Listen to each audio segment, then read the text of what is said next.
And we welcome Penny Ronning to the Warriors. She's a fearless advocate, community leader, and the co founder and president of the Yellowstone Human Trafficking Task Force. Penny has dedicated her life to fighting exploitation, building partnerships with law enforcement and nonprofits, and giving a voice to those who cannot speak for themselves. She really is a true warrior. I'm putting that in all capital letters, everybody.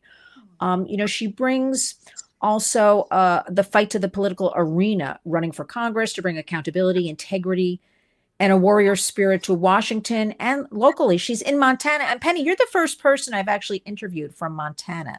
So I'm you are, honored. yeah, you're the first one. So welcome for that. But I just want to share with our warriors listening, I've witnessed being in your presence, walking the halls of Congress with you, your energy. And I must say, Penny, every time I turned around, I'd be like, where's Penny? Penny ran off to another office. She was gone. Yep. She was just, where's That's Penny? Where's true. Penny?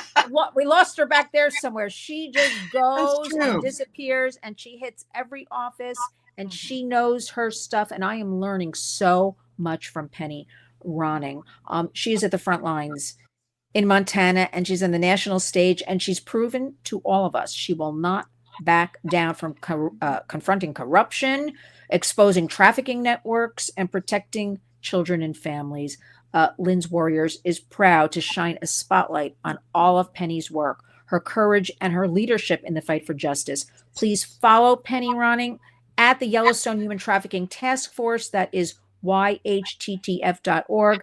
And she's got a podcast, Talk Trafficking. She's available on multiple platforms with that, including right here on YouTube. But don't worry, warriors, I'm having everything in the body of this video for Penny. So just sit back, relax, and listen to us. Let's get to it. Welcome, Penny Ronning, to the Warriors. Oh, thank you, Lynn. It's such an honor to be here, and we've been wanting to do this for some time, so I'm thrilled to be here with you. Well, thank you, because Penny, I'm more thrilled. But let me ask you something. On a serious note, I watched, I think it was yesterday or the day before, I actually watched your TEDx talk, human trafficking, advocating for the victim. Penny, answer any way you see fit. I kind of stopped in my tracks, something I really don't do, when I saw the picture of your mom. And then you started unfolding the story. I actually cried Back of me. Yeah, it's right in as you were back of me. talking after her picture. Would you want to start at this place at all and talk a little bit about that? It's up to you. Sure. Uh, it was the first time giving that TEDx talk last year. That was the first time that my family spoke publicly about the victimization that my mom endured as a child from 5 to 9 years old. And then the trauma that a family experiences as a result of that child victimization. Uh, and so that was the first time I'd publicly taken that stage. My 90-year-old dad was in the audience. Uh, that was the real beginning of my mom's justice because my mom never got justice in her lifetime. Um, and my family is not much different than other families who have experienced childhood victimization or adult victimization of the sexual kind. There's shame that's involved in that. There is misdiagnoses when it comes to the medical community. There's all different types of layers that families have to endure and traverse through as a family unit, as individuals within that family that we often don't talk about.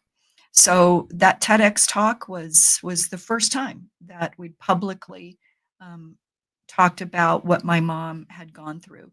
Now, we had talked on a much smaller scale in the work that I do here in Montana. When I was training different groups, it would be on a much smaller scale, but that was the first public scale that I Well, I mean, that I shared will my have mom's that. story. I'll have the link in the body of the video so everybody can take their time and absorb it and watch it, as I did. What was your dad's reaction to all of that? I'm curious. He was as he's it was hard for me not to cry at the end, and, when I saw him afterward, when I went to his chair afterward, he was in tears as well. Uh, and I think for both of us, it was more of a relief than anything else. Mm. It was a feeling of um, that my mom's voice is finally being heard and that we're finally able to tell this story um, after living with it for so long. It was a feeling of relief and a feeling of, okay, we're finally getting some justice. And that may sound odd, um, but it really was a sense of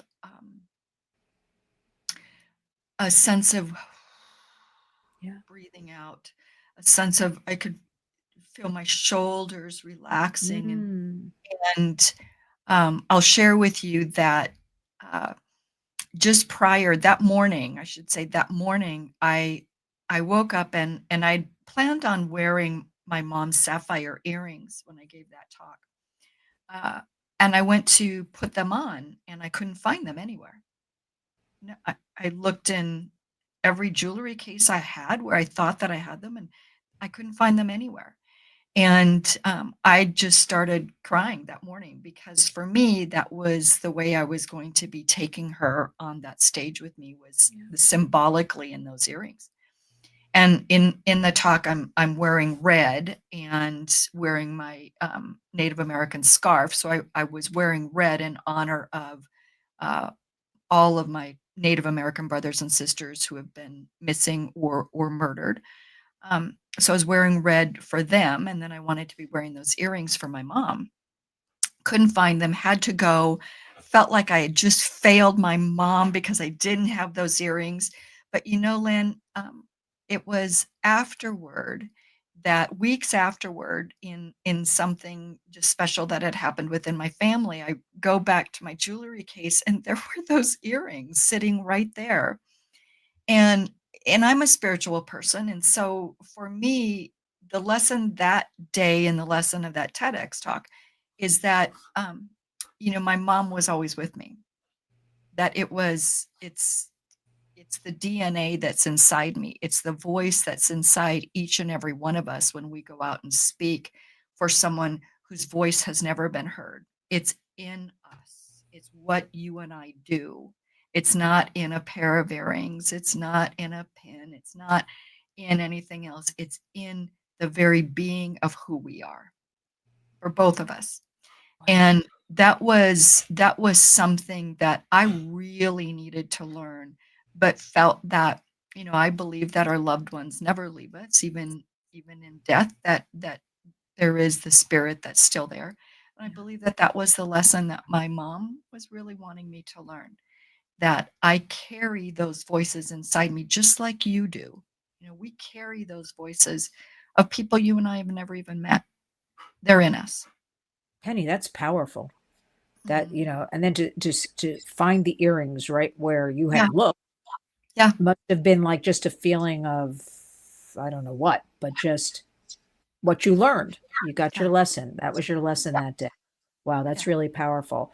Let's talk about your co-founder and president of the Yellowstone Human Trafficking Task Force. What Tell us a little bit about that and what are the biggest challenges? Well, let's start with what are the biggest changes? I'm going to say just in the last year with all of this work because I feel like Penny things are changing every day. I can't keep up with it. What are They your are. Yeah. I agree with you. I absolutely agree with you. Well, we started the task force in 2016 because I had become a CASA advocate. I had moved back to Billings, Montana to help take care of my mom who had become ill. And I became a CASA advocate, court appointed special advocate for abused and neglected children. And my very first case was a 15-year-old girl who, long story short, she did not want to be in the foster care system. And who blames a kid? They don't want to be. And so she runs away. And I naively assumed that our police department and child protective services would go look for her. When neither of them would, I became angry because I thought, and I had the incorrect assumption that they didn't want to go look for her because they don't care about kids in the foster care system. I had to turn that anger into education and understand that they do care, but they just don't have enough resources. We were overburdened on how many kids were in our foster care system and we were underfunded within our law enforcement and our child protective services. So it wasn't that they didn't care, it was that they didn't have the resources to do it. So I go and look for this girl. We find her within 10 days, and unfortunately, she had been drugged and raped within those 10 days. Um, Eventually, get her into a therapeutic foster home where she begins to excel. By the time she's a senior in high school, she's making straight A's, and she wants to get her first job, which we're cheering her on. You deserve it. You go get that job.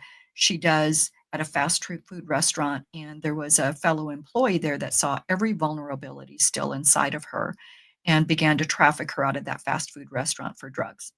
This is a story you and I hear on a daily basis. We know that this story exists and it's not unique just to Montana. This is the stuff that's happening throughout our country.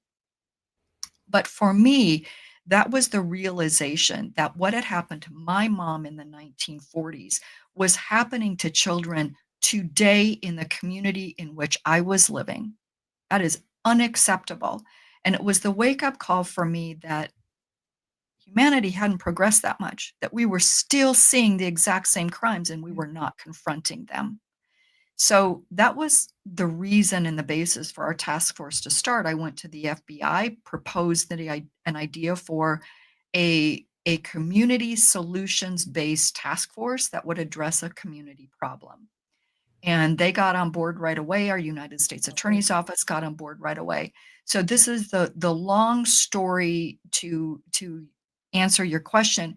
What we're starting to see now within the past year, but it's taken 10 years worth of work on policy, and 10 years worth of work of educating our elected officials on why we need better laws. Law enforcement can only enforce the laws that are on the books or the resources that they have the ability to enforce. So one, we need better resources, and one, we need better laws on the books. So for us in Montana, what has changed just within the last year is we were very successful this year at getting a number of pieces of legislation passed that are addressing AI, addressing now grooming is now illegal in the state of Montana, so we can actually go after them, go after someone who's grooming a child. We can go after them. We changed the way that our state agents could work with our local law enforcement. So we opened up those jurisdictions so law enforcement could work more effectively with one another. So we've seen progress at that policy level to help us more effectively address the crime at the local and state levels. So for us, those are very good things. Now, what we didn't expect and could never have seen is something you and I work on together. Uh, we were stunned and shocked that we were going to have to fight a proposed 10-year moratorium on AI. The very bills we had just worked to get passed, and we'd spent years on effectively educating our legislators and getting those bills passed. Now we were going to have to fight that at the federal level.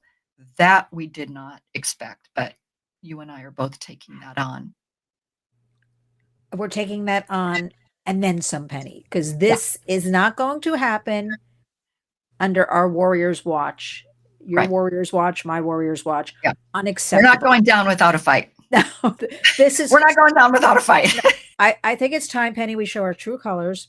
Yeah. And we, Yeah.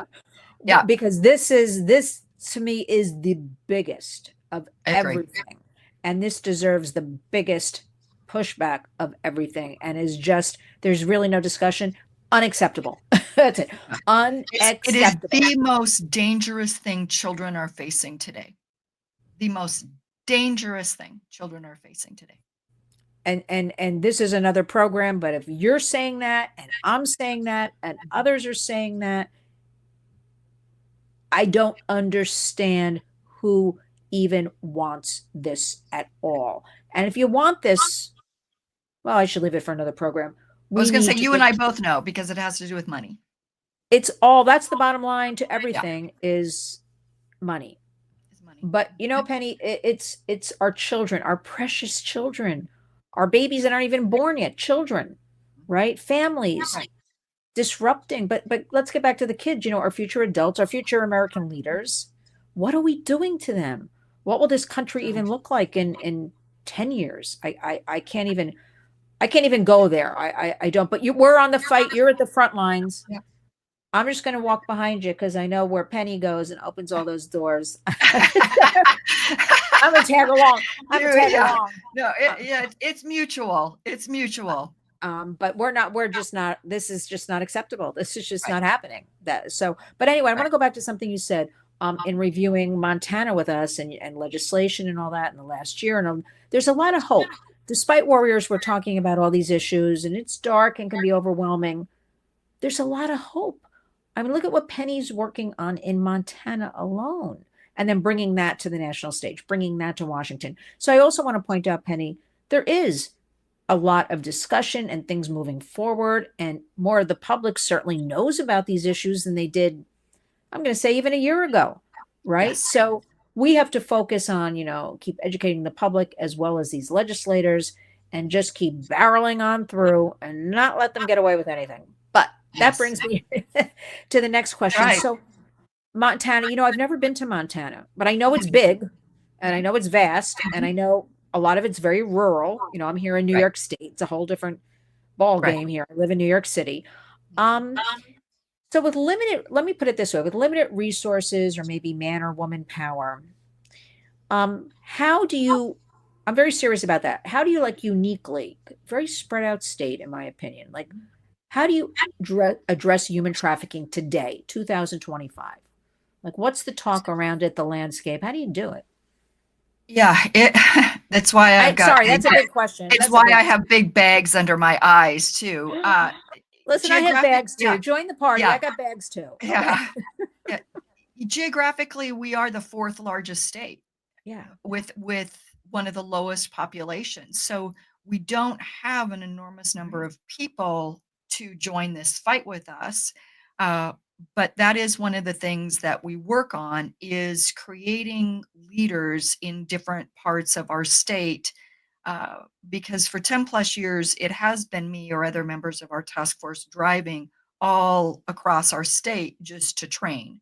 Like I'll be going to Helena, Montana, 2 times the first 2 weeks of September, and that's not unusual. So one day I'll drive 8 hours. That day I'll drive 4 hours up there, and I'll do some training, and then I'll probably drive back that night, and then I'll have to drive up again, and that one will be a much longer training. So I'll get a hotel room that night, but that's not uncommon, and that's what we live with here in Montana. It's not unusual for us to have to drive 2, 3, 4, 5 hours just to get where get where we need to be for a meeting in another community.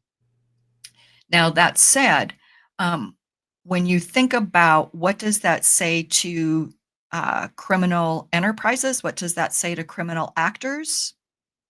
That they can hide easily in this state. And they can hide easily in this state. We have a very geographically large space, low population. We have no sales tax. We have high income tax, but we have low wages. So this geographically large state with a low population rate paying for all of this infrastructure. So um, you can imagine that we don't have the kind of broadband that you do in New York State. We don't have the kind of 911 access. Isn't that hard to imagine still? 2025, we still have communities in the United States of America that don't have 911. Unbelievable. Yeah, it is shocking, but when you come to states like Montana, that's what you can expect. And you and I have been on enough national calls where you hear my voice really crying out for our rural states and our rural populations Yes. because trafficking is happening in huge numbers in these rural communities and in our tribal communities. But what we also have to address in these rural communities and tribal communities is a culture of silence and a culture of protection. Because in those rural communities, you're going to have, like my family, it's a lot of your family members that live there. It's the people that you need to work your crops, that you need to hire to work your land, your cattle. It is the law enforcement that you grew up with. it is, if now we're talking tribal, now we're talking colonization, and now you've got that deep level of lack of trust or that deep level of protecting their family members, even though it's the family members doing the crime. So it's getting through those additional cultural barriers that we experience here in Montana.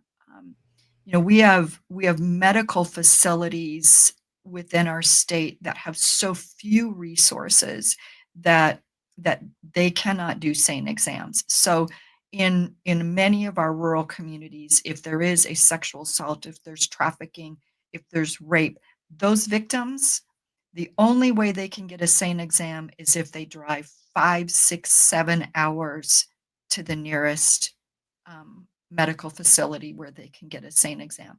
So these are some of the things that we deal with in rural states and that we address within our task force is how do we educate on a broad spectrum? We do use technology for that. Very grateful for organizations at the national level, like one of our favorite organizations, Nkosi National Center on Sexual Exploitation, or Shared Hope, or some of the others that are out there that have absolutely outstanding material that they allow members of the public and organizations to download. So we're able to get those links to the communities that we work with.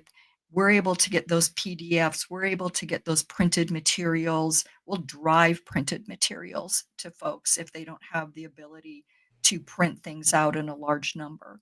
We've done that before because that's what we deal with here still in 2025. Yeah, I love Shared Hope when they do the report cards. Yeah, I shouldn't say I love it because that's like a it can bad word to it use, can be love it. daunting though. Yes. But I like to see what exact it's happening. They do a good job with those report cards, but they're basically from year to year.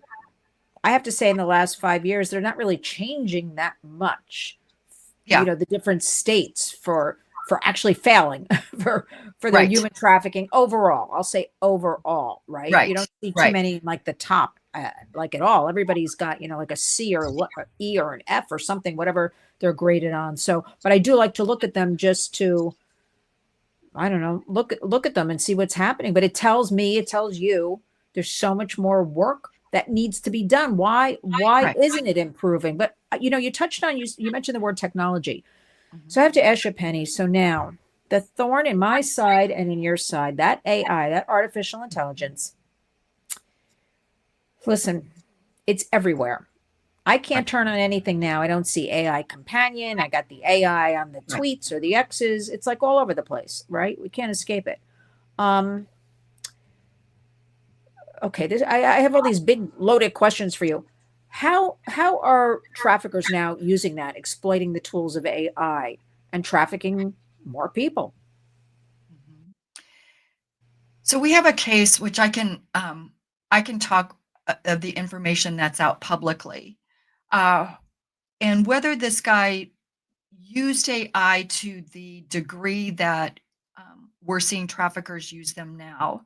Uh, he was able to in this was a trafficker out of Pennsylvania who got a young high school girl here in Yellowstone County where I live, got her into chat rooms, got her into the different types of platforms that he would move her around into, and eventually did what we hear all the time, the exchange of nude images, her believing that she was talking to a young boy. He was able to use all of the different types of technology to make her believe, cause her to believe that she was actually communicating with a young boy her age. That's how he used technology.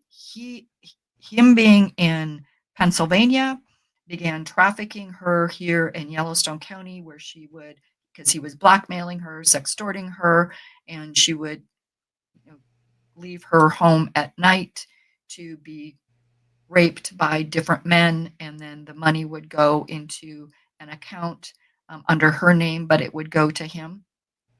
That's all public information. Uh, but that's what we're seeing. That's the scary part that you and I both know is that the trafficker no longer has to be in the same state, the same community, or the same country as that young person. They can so effectively use AI to mimic a voice, to mimic a persona, to effectively learn what the vulnerabilities are in different communities, where to find vulnerable targets. They can use AI to find vulnerable targets just in social media. The tools that these traffickers have to use now through AI has put children at such um, a dangerous position, put them in that dangerous position, because also, how's law enforcement going to find them? They can disappear in a world through Snapchat or through Instagram or whatever. They can disappear because they can hide their identity, and that's what we're seeing. I shared with you one case, but in Montana, and I know states all over are experiencing this as well. This is what we're opening up, um, that someone can be sitting in your state trafficking a young child in my state or another vulnerable person, and that's what we're seeing. Yeah, and I feel like not feel like I know it's increasing on a daily basis, and I break it down and just say, Penny, these devices, the phones, the laptops, gaming, it's really opening up the world. We don't know who's on the other side, pretty much. So we have our kids, our young people, all, we have to talk about these things open and honestly. And also that whole deep fake issue Right. where, back to school time, right? It just started in a few states. We have New York, we go back next week. You can innocently put, we're always saying don't put your child's picture online. Parents always do back to school. They can just create pornographic images out of your innocent child's face. And people Right. have to be aware. Unfortunately, they have to be aware this is the world we live in. And Right. they've got to know what's going on. So we have to have this open and honest, sometimes disturbing conversation and tell people what's happening. So they, you don't hear a lot of things in mainstream media or lots of things you and me talk about. You're not going to see it online, really. Right. You'll see Right. Jeffrey Epstein, you'll see P. Right. Diddy, you'll see Right. those salacious, low hanging fruit Lawrence stories. Taylor. Yeah. Yes, Yeah. but you won't Yeah. see. Oh, don't get me started on that one. Yeah. And then, I know. seriously, really? I mean, Yeah. I, I, I know. I can't, Penny. I Of know. of all the people, please, of I all the know. people. I know. So that was, You know, yeah.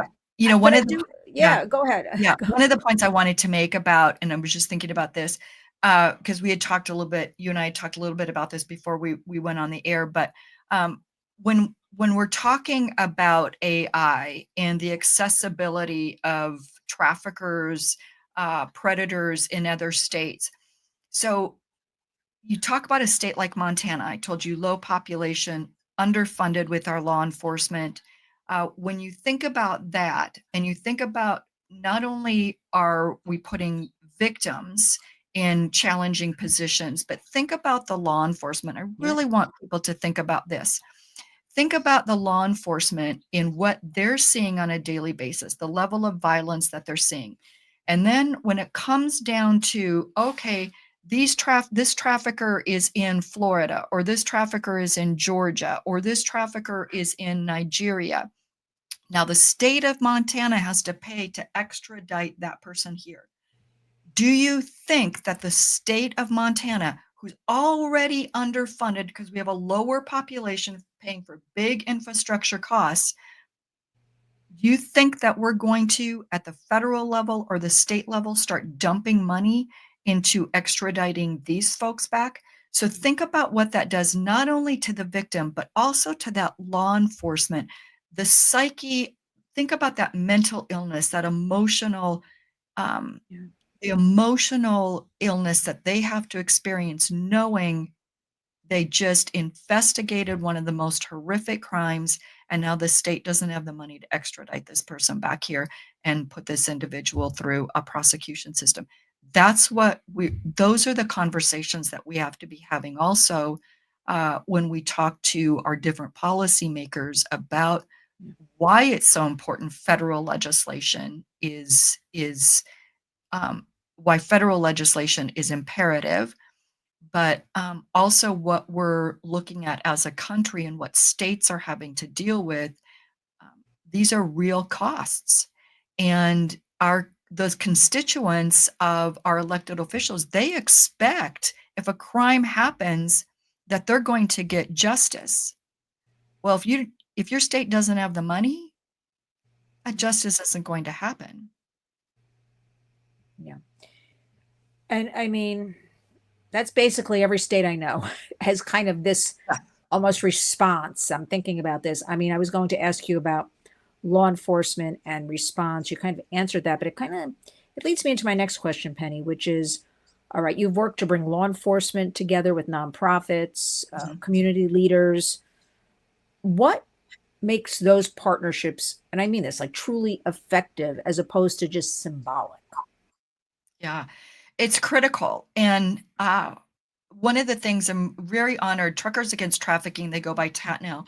Um, Yeah. they just shared with us that they had not seen a task force do what we do, because Oh, that is what we do. It is how we function. Is we bring law enforcement together, all of the different jurisdictions together with the community. But we first have to get those jurisdictions working together, and especially in states like Montana, but you also have tribal nations in New yes. York. Mhm. So when you have a trafficking crime that might start on tribal land, or if a victim may be moved onto tribal land and then they're moved off tribal land and moved into an urban area or another rural area, now you've got tribal law enforcement, you have BIA, Bureau of Indian Affairs, now you've got federal, and then if they move through a different county, you've got county. Now if they move and it becomes a state crime, now you have state. We have to get all of those different jurisdictions of law enforcement working together and using shared language and identifying this crime in a similar way. So those were the first steps that we took, was to make sure that we had policies in place and we had communication that was happening among those different jurisdictions of law enforcement. Then we have to make sure that law enforcement understands that the crime of human trafficking is within a person, is against a person. So they have to be trauma informed, because unlike drugs, where they're looking for drug evidence, they're looking for a material evidence, paper, something that they can put their hands on, burglary, things like that. Training law enforcement to understand that your evidence is often contained in a human body.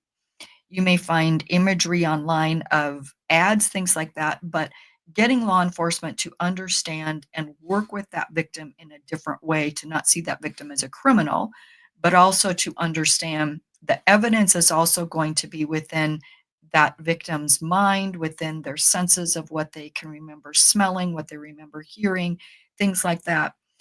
Then also helping law enforcement and community to work together, so community knows who to call. You and I both know what National Human Trafficking Hotline issues. I think Polaris is working on those issues, trying to really smooth out those issues.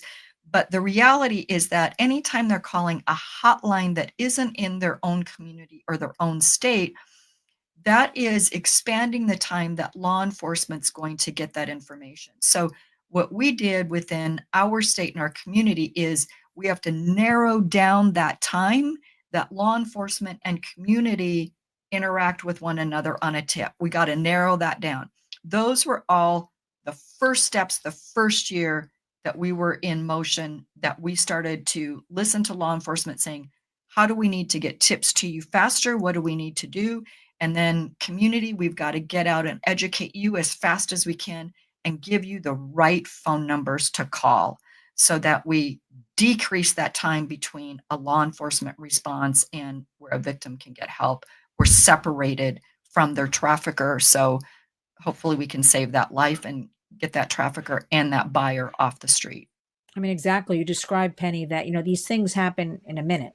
there's not a lot That's of time, even though like we're talking, it's like you might have seconds or minutes or witness somebody. But that brings me to, well, first of all, Penny, I think you need to write a handbook, not that you're yeah, busy enough, for the yeah, entire country that we yeah. all follow these uniform rules. So we're all on the same page. That's number one. That'll be an assignment for down the road for you. But Yes, no, exactly. but like we need like a handbook. We're all on the same page. What would you tell somebody right now that is out in public?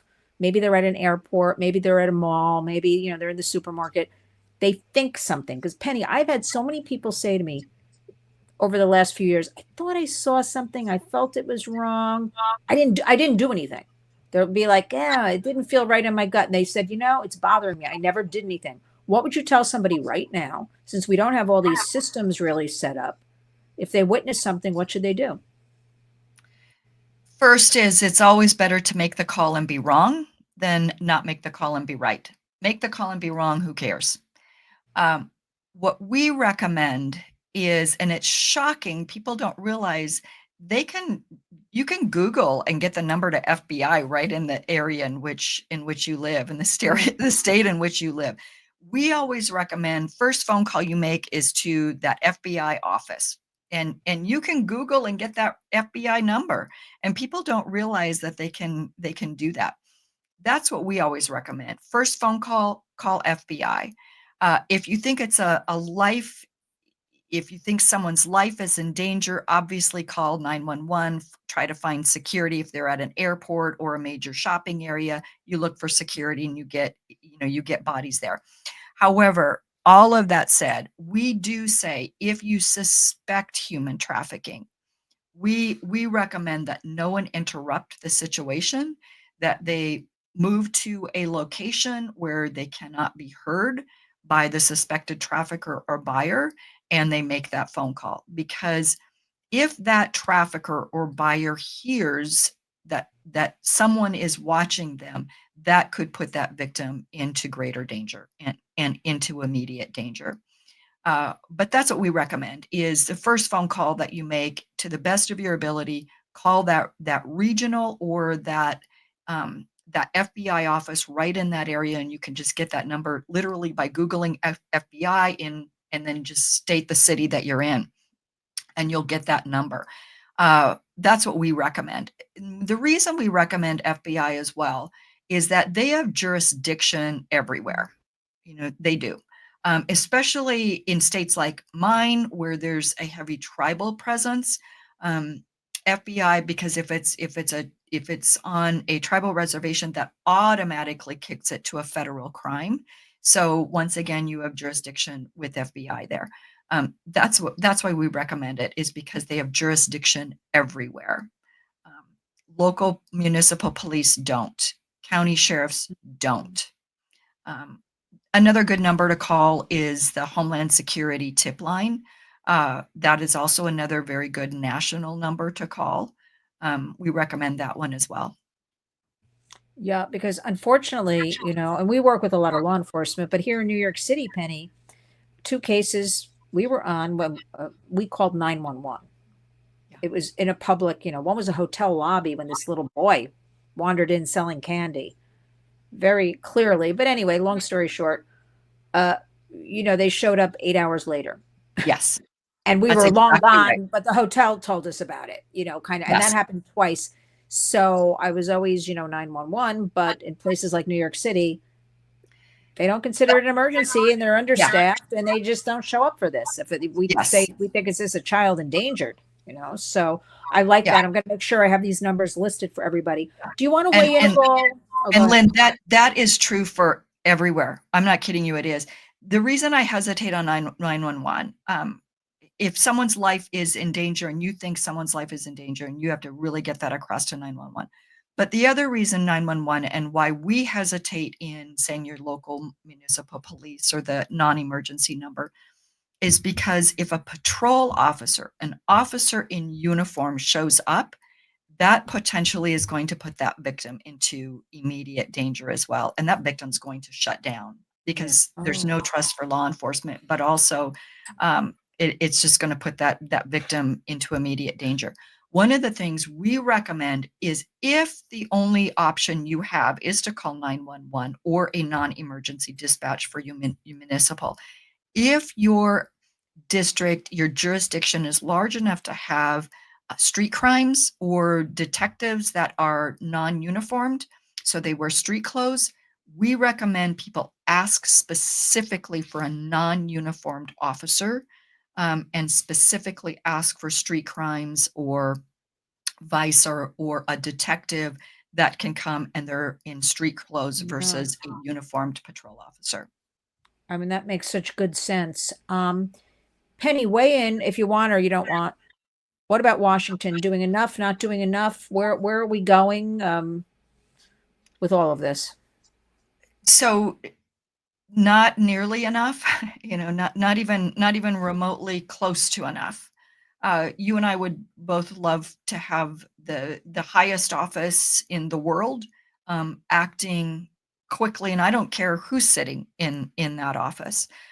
We would love to see them acting quickly for children because to Yes. me that's what government is intended for, is the protection of people, and the most vulnerable being children. If government isn't here to protect the most vulnerable of us all, it's really, what are we doing? Um, not nearly enough, but there hasn't been a single administration that has done nearly enough. Mhm. All of that said, it's still the way the checks and balances and the way the system works in the United States under our constitutional republic is it still has to be, if we're talking about the White House, then it still has to be Congress that is moving. And those elected officials need to be moving in that direction and prioritizing children, because you and I would both agree that this is the greatest crisis to face generations now and to come, is the danger of what's happening to children online and what we're seeing in the digital world. Absolutely, beyond a shadow of a doubt, the most dangerous. We're seeing that in the studies on healthcare and what children are facing in the chronic Yes. diseases. We're seeing that. I just actually had taken my now 91-year-old dad to his physician, and his physician was sharing, because he knows what I do. His physician was sharing with us that he worked with geriatric patients. However, he was seeing for his own children that studies coming out of the medical community is showing that young children are getting a curvature in their neck Mm, because of this, looking at their phones and looking down. right. And that curvature, they said, if that curvature doesn't, if they don't start addressing that curvature could then start to become through our DNA. That that's how DNA works. And so he was sharing how physicians were looking at that. The other thing, in your audience, I know, speaks very directly and listens directly, what we're seeing also here in the state of Montana. So I know you're seeing it in New York. I know folks are seeing it in New Mexico and California and New Jersey and all over. What we're seeing within our court system in regard to children is an increase in child on child sexual abuse, but also that involves strangulation, which is shocking our judges. But we're seeing a dramatic increase in that. What we're also seeing at the medical level is in a shocking number of 7, 8, 9-year-old boys with erectile dysfunction. And we're seeing that at the medical level now. And these are the impacts and the effects that are physically happening that we can see and document. So Lynn, you can imagine what these young children are experiencing at the mental and emotional levels, not to mention the spiritual level as well. But when we talk about mental and emotional and learning and everything else, we've yet to actually document that to the degree that it needs to be documented. But if we're seeing these things in the medical community and we're seeing them in our judicial system, you can imagine what's happening in our education system and everything else of what they're dealing with and seeing. Yeah, I mean, we at the Warriors, we don't use penny words like scared. Yeah. This is scary. Yes. This is scary. And it's also, I remind everybody again, I'm a broken record. These are our precious children, our Yes. future adults, our future leaders in America. We need to engage, educate, and empower. And we're going in the other direction. And Mhm. so it's time to wake up, everybody, and start listening to Penny, Mhm. taking action and being part. Everybody can be Yeah. part of something. And even if you're just part of listening and taking action in your own home or your community, that's all we ask of you. We just know Mhm. that in 2025, I think, Penny, everybody has to step up and do something. Everybody Yes. can do something. It doesn't always cost money, but it's just taking Right. responsibility, taking action, being educated, reading up on these issues, going to the Yes. websites. There's a lot of free resources out there. You pointed out, Yes. National Center on Sexual Exploitation, Nicosi, Mhm. Shared Hope, lots Mhm. of free things. Sure. ProtectYoungEyes.com. I Mhm. love Chris breaks down all the apps and games and tells you what to look for and what's Right. good, what's not so good, kind of thing. Um, it is shocking, and I like Penny. You pointed out because I was remiss in this. Everything Penny and I talk about, it belongs to no political party. This is Mm-mm. about Americans. Right. This is an American crisis. Right. And this is about, I will say again, our precious children, our families together. So I like Penny, whoever is in the White House, Mhm. it's not about a party at all. And Mm-mm. I thought, Penny, No. this would be the one issue, the one issue. I really did. I I know. naively thought everybody would stand up and come together and say, this is one thing we can all agree upon. I did, Yeah. naively, but we're I chipping know. away at them. We're kind of Yeah. getting there a little bit. Yeah. So But that being said, I'm encouraged by our senators that are. mm-hmm, And that's what I remind my community and the people that I talk to as well that are just exhausted by the politics in our country. I remind them that one, our task force, we work very hard to make sure that this crime never becomes political because this is a crime against humanity. This is a crime that looks the same no matter where the crime actually takes place because it's a crime against a person. Um, it shouldn't be political. But I am encouraged, Lynn, by the folks you and I talk to when we go and lobby in DC. You and I get to see the senators that are working together on this issue. And and they encourage me. The staff of the senators that are working together, that call each other friends, and they are friendly to one another. They do work together. And I think that is one of the things that we can help them with is to say we're bringing you issues that you as leaders can help unite our country in understanding that a two-party system of what we are still predominantly in our country, that we're not entirely broken. We are still working together. And you are senators, you are leaders. We're not seeing it so much in the House of Representatives. I wish that we were, but we're not. But in our US Senate, we are seeing senators of different parties that are working together. Their staff are working together.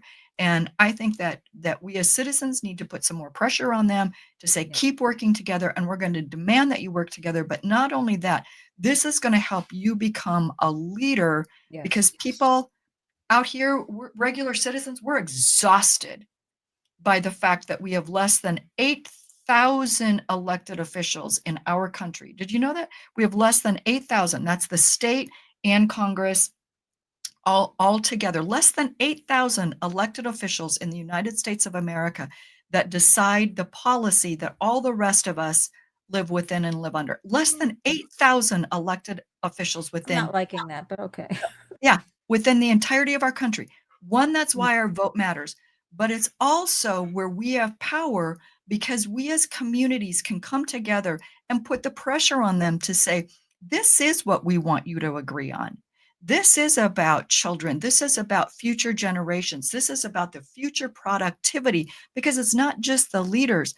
It's the children that are going to be our garbage collectors. It's the children that are going to be our teachers, that are going to be, um, you name it, what makes a community function? It's the people that are staffed in the grocery stores, at your coffee shop, that are making sure our streets are paved.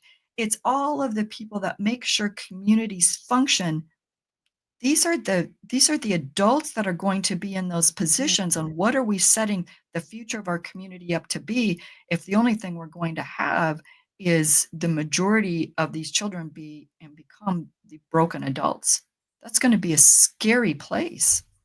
So it's how we Mm. can put pressure on our state elected officials and on our congressional elected officials and even our local elected officials, and saying, no, we want you to work together. We're going to put pressure on you to say you work together. This can't be about politics. You have to make it about the future generations, and you need to make it about children. But Penny, I'm a it little requires our far-fetched. voice. I say to people, you work for us. And Oh, then you better believe they do. And I agree I with say, I've I been agree with saying that. it like Yeah, they I work for agree with us that. or you work Yeah, for us. We have to yeah, remind because I think people don't, yeah, they lose yeah. that Yeah, somewhere. They and work we for need to us. remind our elected officials, but we also need to remind our communities of that That's what I'm saying. That's the community needs to be engaged to get up there at their local city council meetings or their county commissioner meetings or their school board meetings. They yes. need to go make their voices heard. I mean, I served on city council here in Billings for 4 years. I can tell you how few people come. That's the problem. It's People so don't few show up. few That's few it. very few people come. You know who often gets their voice heard and gets their agenda item addressed is the people that come. And they come repeatedly. And they come and say, I'm going to come talk to you again. And I'm going to come talk to you again. And I'm going to come talk to you again. I can tell you just from experience that those folks tend to get their issue addressed. Yeah. Showing up, I like to say, is 99% of it, is what I That's usually say. exactly right. Sweat equity. Um, Yep. no, but that is it. Americans tend to complain, complain, complain, flap their lips, and then they don't show up. So you can't Yes. expect show up. But wonderful. Also, when we call for the Warriors, a take action, signing on to some legislative. We need names and zip codes and things like Right. that. It's so easy because like Nicosi, National Center on Sexual Exploitation, they'll put out, it's all done for you whatever Right. the ask is. For instance, we just did the Take It Down. We have the Kids Online Safety Act coming back very shortly. That is so easy just to sign on. It's all done for you. You hit the button, goes to your representatives. You don't have to lift a finger. Finish us up, Penny, with let's see. You've been at this for years, Mhm. and there's a lot of resistance, a lot of powerful Mhm. resistance to Mhm. all of this. What really keeps you motivated? We touched upon it a little bit. What keeps you Mhm. going? Um, Especially, again, we touched upon this, but how do you take care of yourself? What keeps you motivated when it seems like all of this is designed to go in a negative direction? Mhm. I know I I ask a think lot of that, questions, but yeah. I need a lot Yeah, of explaining. I think that's one of the challenges that we all face is that self-care in this. I'm very fortunate to have friends like you. I'm very fortunate to have mutual friends that we both know that we can pick up a phone and call or Yeah. text, and we can let loose, we can unload, we can cry. Um, I definitely use those resources. Uh, but I think what motivates me, Jan, is one is the older I get, um, the less I feel intimidated by anyone else out there, and that is empowering. Yes. It is. It is empowering. Uh, and I also think that um, uh, because I work with survivors and victims, and I'll share with you, our task force uses those terms in different ways. So we use the term victim as for someone who is still being victimized, or they are within the legal system, they've got some type of court action that's happening. Maybe it's an investigation, a prosecution against a buyer or a trafficker, or there's some type of legal connection there. We use the term victim for that individual. The reason we do that is because uh, victims have rights, and the government has responsibilities to that victim. So we make sure that the government always remembers they've got responsibilities to that victim, and that that victim remembers they've got rights. We use the term survivor as someone who is no longer in the life, no longer in the game, no longer being victimized, or someone who is also outside now of the legal jurisdictional legal justice system. They don't have any legal action happening. So I work with these folks on a daily basis, and we have we have both victims that we work with on a daily basis, and we have survivors that are now just telling their stories for the first time. We've got survivors that we work with who've been telling their story for a long time. Um, these are people that are in my daily sphere, plus the fact law enforcement that we work with, medical and prosecution that we work with in our daily sphere. I see what all of them are, how they're impacted and what they're dealing with. That motivates me to be louder, to say, okay, I was loud in this area yesterday. How do I get louder today in this area over here? That motivates me. No two ways around it. I wake up some days saying, I'm so tired. Why is this so hard? There are days that I feel like I can't stop crying.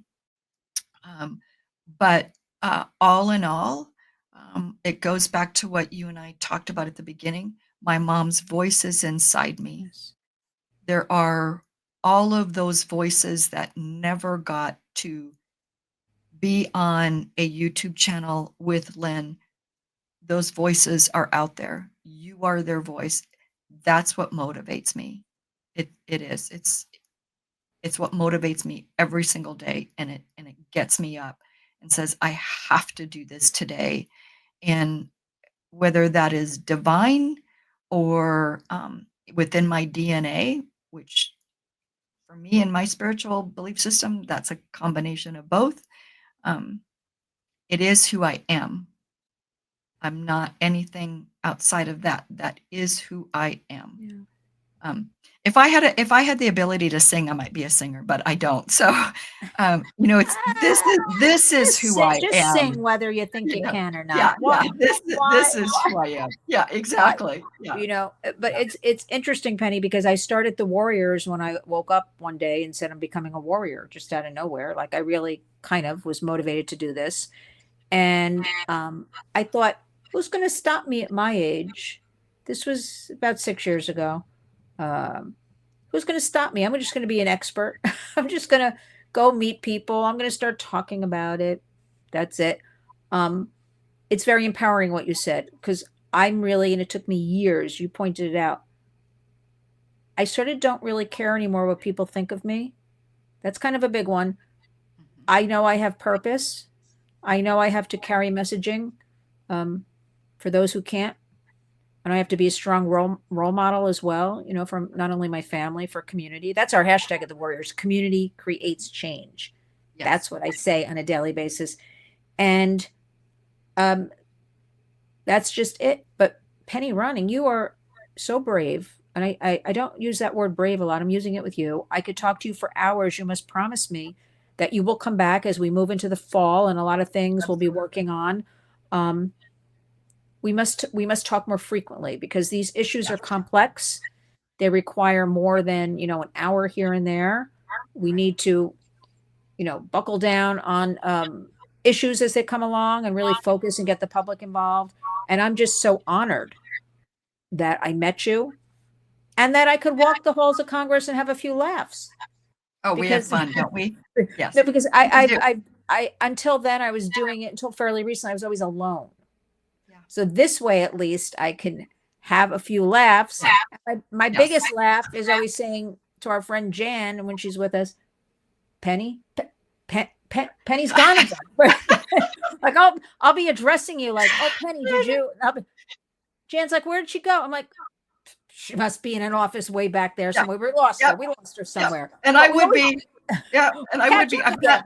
I'm like, we Somehow passed we the catch door, I'm up. going in. Yeah, we passed the door, I'm going in. You know, before we hang up, I should have moved this closer. I'm going to show you something.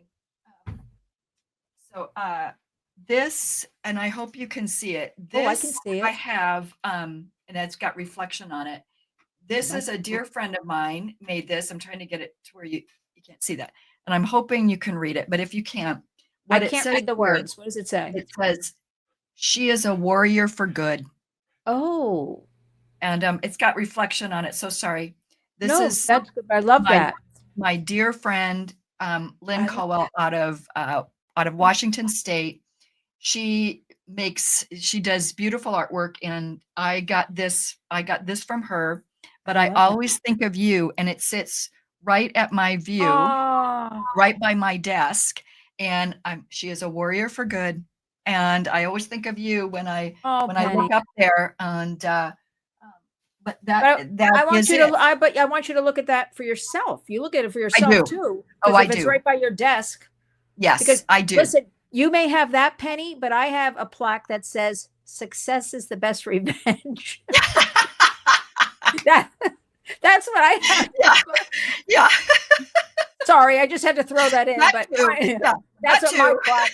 You may have that fancy warriors going on there, but I've got success is the best revenge. So, on that note, I want to tell everybody the Yeah. website is yhttf.org, Yellowstone Human Trafficking Task Force.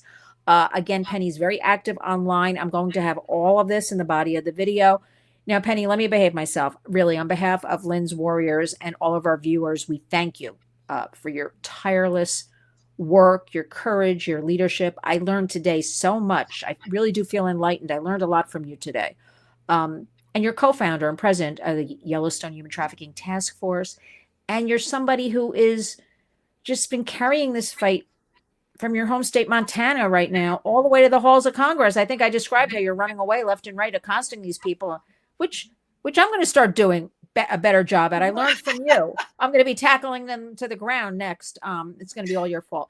But you, all kidding aside, you have shown us the true meaning of warrior, and your voice reminds all of us that change only happens when people refuse to stay silent. And so we're very proud to stand with you in this battle to protect children, families, communities. And I want to say to our audience, you will be following Penny, or I'm going to come get you. That's number one. But you must remain vigilant, stay engaged, and remember our Warriors hashtag community creates change. Penny Ronning is living proof. Thank you, Penny, for being with us today, taking all of this time. You're a complete warrior. I send you all my love. You are the real deal, and that is music to my heart. Thank you, Penny. Oh, Lynn, thank you so much. I love you right back. You just are such a treasured individual in my heart and in my life. And I'm so glad that you and I know one another.